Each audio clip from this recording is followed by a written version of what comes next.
दादर। परंतु दिनांक 24 तारखेला पुणे येथील विद्यार्थ्यांशी संवाद आणि चर्चा केल्यानंतर त्या विद्यार्थ्यांनी बरेच प्रश्न आम्हाला विचारले आणि ते प्रश्न अशा प्रकारचे होते की त्याचा आम्ही मिनिट्स बनवले।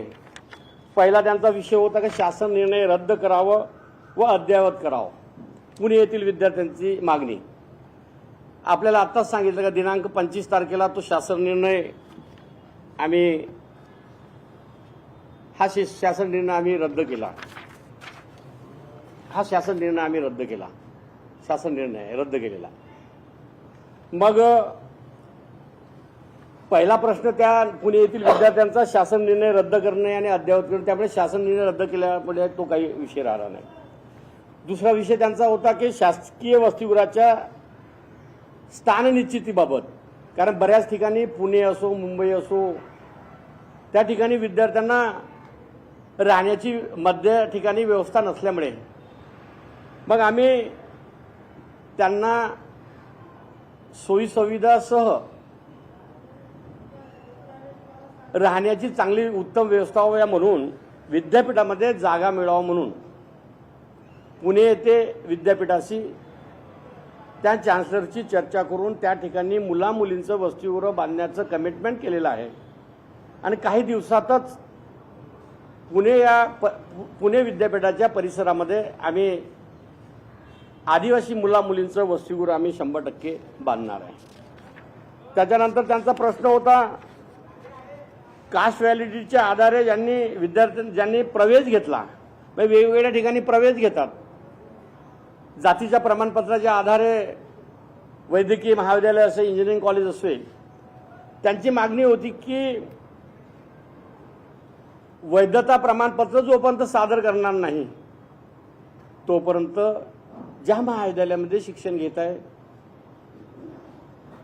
त्या महाविद्यालयाने त्यांना त्यांची डिग्री किंवा पदवी किंवा टीसी देण्यात येऊ नये। मग त्या अनुषंगाने सर्व विभागांना सूचना देण्यात येत आहे, व्हॅलिडिटी असल्याशिवाय पदवी देण्यात येऊ नये अशा प्रकारच्या सुद्धा आम्ही सूचना दिलेल्या आहे। त्याचं लेखी आम्ही सर्व विभागाला कळवलेलं आहे। नंतर त्यांचा विषय होता की डीबीटी रद्द करून भोजन व्यवस्था त्या ठिकाणी असावी। मी त्या विद्यार्थ्यांना सांगितलं आमची मुलं आहे का डीबीटी जर त्वरित रद्द केली, कारण डीबीटी हे धोरणात्मक निर्णय आहे, डीबीटी बंद आणि रद्द करण्यासाठी थोडी चर्चेसाठी अवधी द्यावं। त्या मुलांनी सांगितलं की आम्ही 100% अवधी देतो, तर त्यावर सुद्धा आमची चर्चा त्या विद्यार्थ्यांसोबत झाली, पुणे येथील विद्यार्थ्यांसोबत। नंतर त्यांचा मुद्दा होता एखाद्या वेळेस काही ठिकाणी आरोग्याच्या अनुषंगाने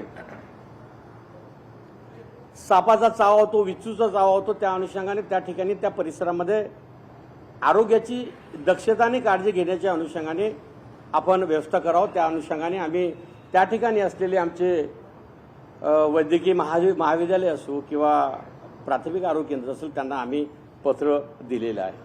नंतर त्यांचा विषय होता पेसा अंतर्गत नोकर भरती। पेसा अंतर्गत नोकर भरतीच्या बाबत पेसा हा महाराष्ट्रामध्ये 2014 या वर्षापासून महाराष्ट्राचे मुख्यमंत्री देवेंद्रजी फडणवीसनी महाराष्ट्रात सुरू केली 2014 पासून। मग नोकर भरती कशी करावी, पेसा आणि नॉन पेसा असे 2 प्रकार पडलेले आहेत। मग 2 प्रकार पडल्यामुळे पेसा आणि नॉन पेसाची नोकर भरती करतेवेळी त्या येणाऱ्या ज्या अडचणी आहेत त्यासाठी